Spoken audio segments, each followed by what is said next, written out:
te guardiamo, Redentore nostro, da te speriamo gioia di salvezza.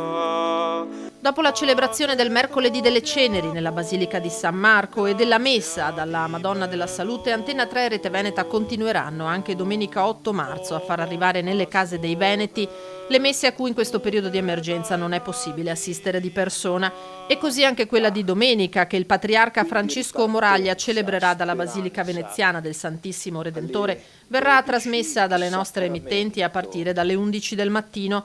Celebrazione ancora una volta a porte chiuse per evitare assembramenti, come da disposizioni ministeriali a cui i vescovi veneti, pur a malincuore, hanno deciso di adeguarsi per il bene dell'intera comunità, disponendo la sospensione delle celebrazioni aperte al pubblico.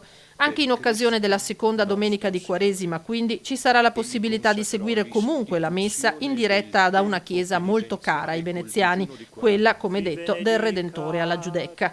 Un modo per far sentire meno solo chi, soprattutto i più anziani, trascorre queste giornate per lo più in casa e per consentire alla comunità dei fedeli di riunirsi idealmente intorno al Patriarca e alla Chiesa veneta. Signore ascolta, Padre perdona.